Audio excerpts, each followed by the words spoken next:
হীরের মধ্যে সেরা সেরা যেমন কোহিনূর, ঠিক তেমনই আমের মধ্যে সেরা কোহিতুর।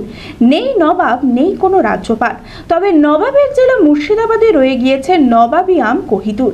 স্বাদে গন্ধে অতুলনীয় এই কোহিতুর আমের জুড়ি মেলা ভার। লালবাগের জাফরগঞ্জে নিমকহারাম দেউরির সামনে অবস্থিত নবাবের বাগানে রয়েছে 10টি কোহিতুর আমের গাছ। এই বছর ফলন হয়েছে 3টি গাছে। প্রত্যেকটি আমের দাম প্রায় 500 থেকে 1000 টাকা পর্যন্ত। মানসিক স্বাস্থ্যের জন্য সবার আগে যে নামটি মনে ভেসে ওঠে, সুস্থ মনের ঠিকানা মনোবীক্ষণ। যোগাযোগ নাম্বার 7477799516। ফলের রাজা আমের মধ্যে সেরা কোহিতুর আম, যার আতুর ঘর নবাবের জেলা মুর্শিদাবাদ। জনশ্রুতি আছে, নবাব সিরাজউদ্দৌলার ফরমানে মুর্শিদাবাদে আনা হয়েছিল সেরা প্রজাতির আমের চারা। তারপর একাধিক প্রজাতির আমের চারার সংমিশ্রণে তৈরি হয়েছিল কোহিতুর আমের গাছ, যার কারিগর ছিলেন আমের নতুন প্রজাতি তৈরিতে সিদ্ধহস্ত হাকিম আদা মোহাম্মদী।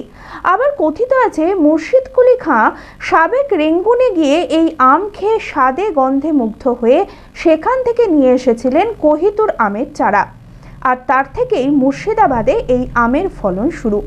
জানা যায়, নবাবী আমলে এই আমের গাছ পরিচর্যা করার জন্য অভিজ্ঞ লোক থাকতেন। এখনও অত্যন্ত যত্নের সঙ্গে তুলোতে করে পাড়া হয় এই আম, তারপর তুলোর মধ্যে রেখেই পাকানো হয়। লালবাগের জাফরগঞ্জে নিমকহারাম দেউরির সামনে অবস্থিত নবাবের বাগানে রয়েছে 10টি কোহিতুর আমের গাছ। এই বছর ফলন হয়েছে 3টি গাছে। এটা হচ্ছে নবাবদের বাগান। হ্যাঁ, এই বাগানে ফেমাস আম হচ্ছে কৈতুর। কৈতুর আছে, চাম্পা আছে, হ্যাঁ, দিলপসিন আছে, তারপরে হচ্ছে চন্দন কোষা আছে। তার মধ্যে ফেমাস আম হচ্ছে কৈতুর, নবাবী আম। এখানে 10খানা গাছ আছে। 10খানা গাছের মধ্যে 3খানা গাছে আম হয়েছে। 3খানা গাছে আম মিনিমাম ওই 1-150 আম হবে। এই আমটা আপনার জ্যৈষ্ঠী মাসের 15 থেকে 20 তারিখের মধ্যে শেষ হয়ে যায়। আমটার দাম অনুযায়ী ফলন খুব কম, তার জন্যে চাষ বলতে কৈতুর আপনার নবাবী আমলে 10খানা গাছে মুর্শিদাবাদ ডিস্ট্রিক্টে আছে।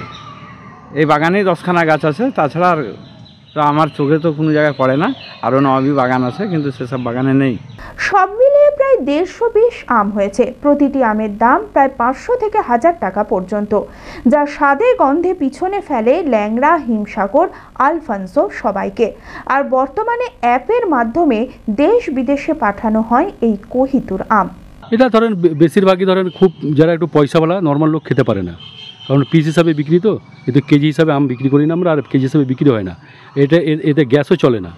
এই আমটা নিয়ে গিয়ে সুন্দরভাবে তুলোতে প্যাক করে বাড়িতে রেখে দিল, 2 দিন পর পেকে গেল, তখন ওটাকে ফ্রিজের উপর ভিতরে রেখে আমটাকে সুন্দরভাবে ধারাল চাকু দিয়ে কাটতে হয়। এটা বিভিন্ন জায়গায় যায়। যারা ধরেন ওই এই আম যারা খায় বা যারা জানে,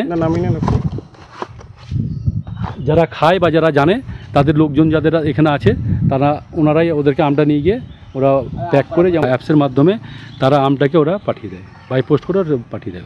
মুর্শিদাবাদ জেলার অন্যতম ঐতিহ্য এই নবাবী আমলের কোহিতুর আমের গাছ।